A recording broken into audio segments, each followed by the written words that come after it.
गृह मंत्री अमित शाह के अहम उत्तर बंगाल के दौरे की तैयारी पूरी कर ली गई है। तस्वीरें मैं आपको दिखाऊं तो कुर्सियां भरने लगी हैं। रैली का समय अब भी काफ़ी देर बाद है, लेकिन लोगों के आने का सिलसिला जो है वो शुरू हो गया है। और ये उत्तर बंगाल जो कि बीजेपी का मजबूत गढ़ माना जाता है, यहाँ पर गृह मंत्री का आना एक तरह से इसे लोकसभा चुनाव के बिगुल के रूप में देखा जा सकता है। साथ ही साथ गृह मंत्री अमित शाह पश्चिम बंगाल में बांग्लादेश सीमा तक गए हैं और जो है यहाँ पर 3 बीघा कॉरिडोर जो कि 2015 में भारत का हिस्सा बना है। बहुत ही दिलचस्प कहानी है।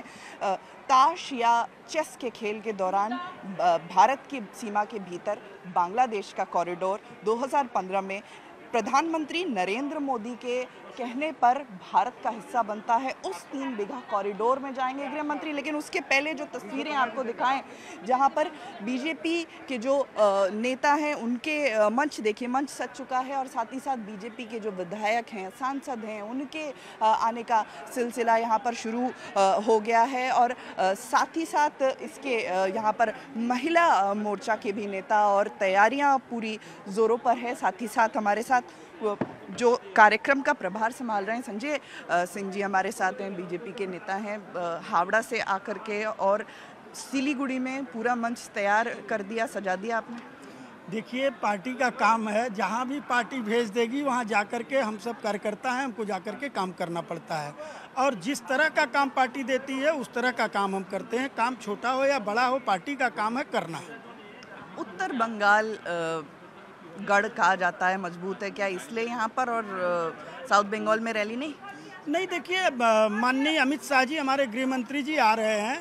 आज यहाँ पर कार्यक्रम है और कल बंगाल में भी सारे संगठन के लोगों को लेकर के बैठक है।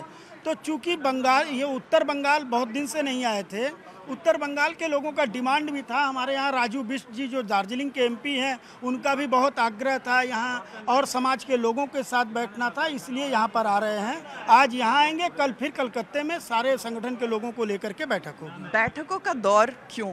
नेताओं में बन नहीं रही अनबन? देखिए, हमारे यहाँ अनबन की बात नहीं है। ये पार्टी ऐसी है कि हमारे यहाँ जितना भी अनबन हो, हम लोग सारे लोग मिल करके एक साथ काम करने के लिए दूसरे दिन से फिर निकल जाते हैं। अगर ये नहीं होता तो आज भारतवर्ष में हमारा संगठन के बल पर अगर कोई पार्टी यहाँ राज करती है तो वह है भारतीय जनता पार्टी। और हम सारे लोग जो भी, जिसमें जहाँ अभी ये बता रहे थे हम, एक परिवार जब बड़ा होता है उसमें बहुत से बर्तन रहते हैं, बर्तन में आवाज़ होती है लेकिन बर्तन टूटे नहीं, यही भारतीय जनता पार्टी की उपलब्धि है। हम सारे लोग मिल करके एक साथ काम करते हैं और उसी का नतीजा है कि आज बंगाल में 18 हमारे सांसद हैं और 70 के ऊपर हमारे एमएलए यहाँ जीत करके आए हैं। और इसके बाद के विधानसभा में भारतीय जनता पार्टी की यहाँ सरकार बनेगी।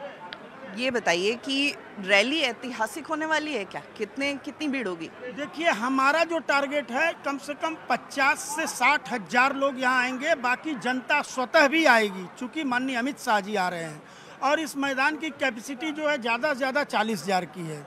तो लोग तो सारे लोग आना चाहते हैं। पूरा उत्तर बंगाल का जन समूह चाहता है कि कम से कम हम माननीय अमित शाह जी का बात सुने, उनका मार्गदर्शन। क्योंकि एक ऐसा व्यक्तित्व जो पूरे भारत के राजनीति का दिशा बदल दिए, जिनको लोग चाणक्य के नाम से जानते हैं। और जब माननीय अमित शाह जी बंगाल में होते हैं तो बंगाल के कार्यकर्ताओं का एनर्जी जो है वो दुगना हो जाता है। और उनका जो मार्गदर्शन है, उन्हीं के मार्गदर्शन के बल पर भारतीय जनता पार्टी, यहाँ हमारे कितना अत्याचार हमारे कार्यकर्ता पर होता है, हमारे कितने हजारों कार्यकर्ता यहाँ मार दिए गए। कम से कम 10,000 के ऊपर कार्यकर्ताओं का घर तोड़ दिया गया।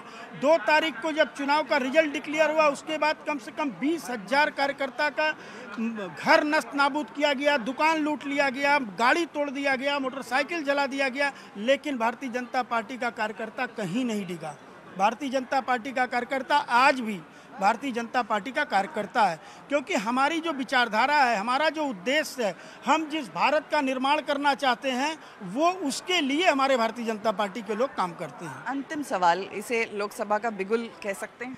देखिए, हमारे यहाँ लोकसभा का बिगुल आप बोल रही हैं, लेकिन भारतीय जनता पार्टी का एक चुनाव होने के बाद दूसरे दिन से हम लोग दूसरे चुनाव की तैयारी में लग जाते हैं। यही हमारा संगठन है और पूरे सख्ती से पार्टी का छोटा कार्यकर्ता हो या पार्टी के नेता हो, सारे लोग एक साथ मिल करके दूसरे दिन से हम काम करना प्रारंभ कर देते हैं दूसरे चुनाव की तैयारी का। तो साथ ही साथ यहाँ पर शंकर घोष जी हैं, विधायक हैं क्षेत्र के, कहाँ से लोग आए? देखिए, सिलीगुड़ी के साथ जुड़ा हुआ हमारे जितने भी सारे डिस्ट्रिक्ट हैं, उसी से ज़्यादातर हमारी कार्यकर्ता, हमारे समर्थक ये लोग आ रहे हैं। और उसके साथ साथ आप जानते हैं भारतीय जनता पार्टी की पकड़ हमारे उत्तर बंगाल में बहुत ज़्यादा है। तो ऐसे बहुत सारे लोग अपने आप हमारे इस सभा में आएंगे। हमारे देश के स्वराष्ट्र मंत्री श्री अमित शाह की जो बातें हैं, आज की तारीख में बंगाल की जो परिस्थिति हो चुकी है, उसके बारे में उनके बात सुनने के लिए बहुत सारे लोग आएंगे। एक मांग जो उठती रही है यहाँ के जो विधायक और सांसद हैं उनकी तरफ से कि अलग स्टेट होना चाहिए। This is the demand of people. Majority of people they think कि हम लोग जो उत्तर बंगाल के लोगों को जो पाना चाहिए वो उन्हें मिलता नहीं है। आप देख लीजिए, हमारे इधर चाहे वो यूनिवर्सिटी के बारे में हो, चाहे वो मेडिकल कॉलेज के बारे में हो, चाहे एम्स के लिए आप देखिए रायगंज में हमारा एम्स था, वो लेके चला गया कल्याणी में। आप कोविड के टाइम में मैंने ये बात बोला है कि आपने देखा होगा कि पूरे उत्तर बंगाल में कोई इन्फेक्शस डिजीज़ को डिटेक्ट करने की कोई सेंटर भी नहीं है। हमारे इधर कोई इंटरनेशनल स्पोर्ट्स स्टेडियम नहीं है। ये जो मांग है ये गृह मंत्री के सामने रखेंगे आप? मेरा तो मानना है ये सब मांग हम लोग इतने बार पब्लिक के सामने रख रहे हैं, ये गृह मंत्री के पास भी इसके जो आवाज़ वो पहुंच चुकी है। और हमें जितने बार मौका मिलेंगे ये बात लोगों के लिए हम लोग गृह मंत्री के पास रखे रहेंगे। आज इस पर चर्चा होगी? इस पर देखिए, हम तो बोल रहे हैं कि ये पश्चिम बंगाल के सम्मान समावेश है। जो सम्मान पश्चिम बंगाल ने खोया हुआ है उसको पुनरुद्धार करना पड़ेगा। तो ये बात पहली हम लोगों की प्रायोरिटी में रहेगी और उसके बाद उसके साथ साथ बहुत सारी चीज़ हम लोग बात करेंगे। तो बिल्कुल, एक तरफ बांग्लादेश सीमा तो दूसरी तरफ उत्तर बंगाल।